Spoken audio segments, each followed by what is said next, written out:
That's the word. It is now. True program. Damn, it's word. All right. Special teams. Yes. It's an area that's improved here the last couple of years. You got the same coordinator. What did you like about what you saw on film, and where do you still think they can improve? Well, I didn't watch any film of special teams, to be honest, until we sat down and interviewed Coach Hammer, and really just impressed.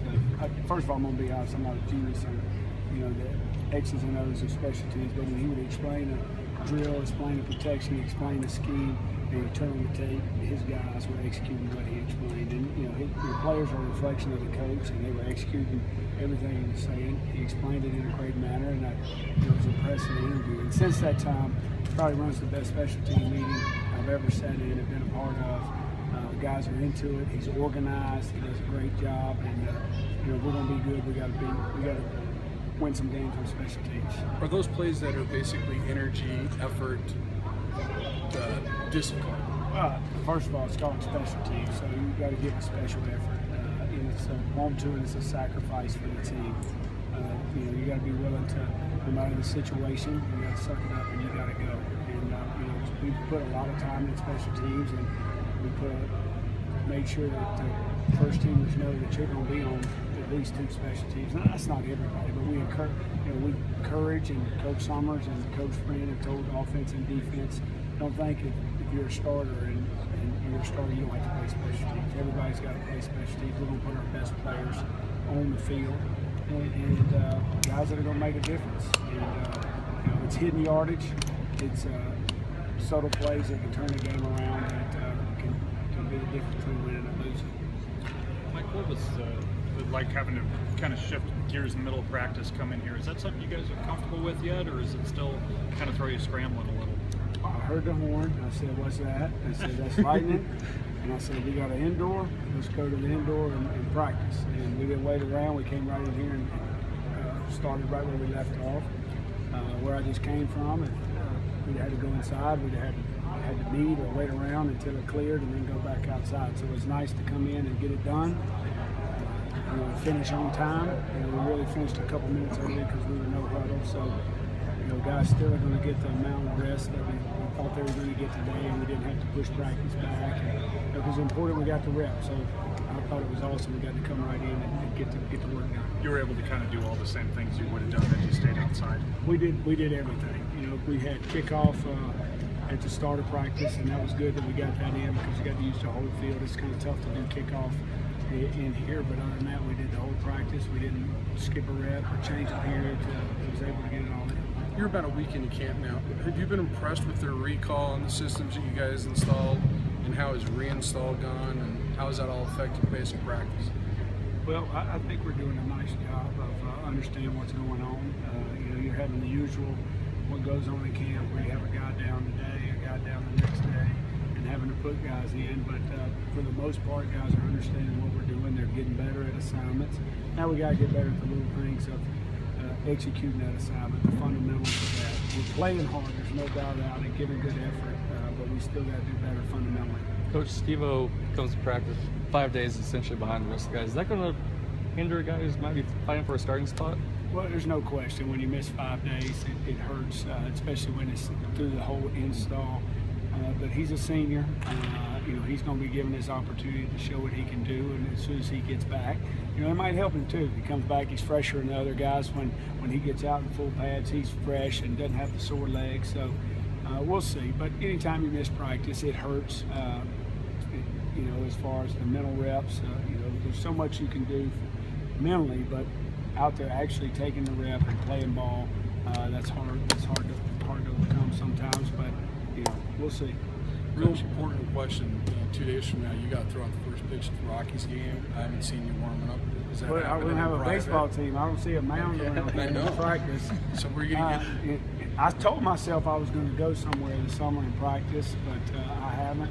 So I'm just going to wing it, kind of like I'm doing right now. Mike, Kevin Pierre-Louis, Trent Matthews, those guys have played a lot of football together here. They've been on the field together a lot. Do you see kind of a chemistry when they're out there from that? Can you sense that? I do see a chemistry, and I didn't get to see that this spring because KPL had the hamstring and was out a lot, and it was more Trent and Januska, and really the whole defense wasn't on the same page. You know, whole new defense, new terminology, not understanding.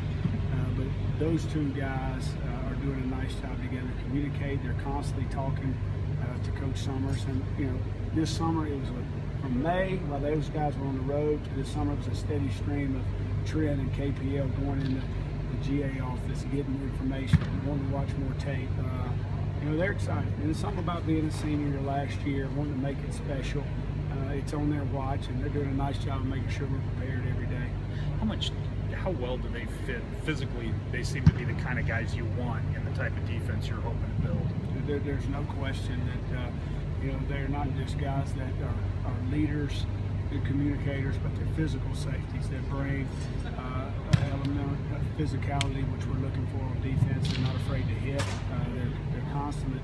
They're the consummate professionals. Every day they come out and work hard. They don't feel good right now. They're sore. They're beat up. Trent's dealing with hamstring, but when they get out here, they work. And it's good to see, and they set a good example for the rest of the team. Now that you've got the whole linebacker group here and healthy, how impressed are you at that position from top to bottom? I believe we got some size. I've said this before, linebacker. We've got some athletic ability. You know, the experience is the thing. You know, you've got Corey James playing Mike, which he's never played. You got Kyle and Kevin. You know, Kevin played a little bit. Kyle only played special teams last year, so there's a lot of, they don't have a lot of game reps. So it's very important that they lock in every day and get better every day. But as far as athletic ability, I'm really impressed with the linebackers.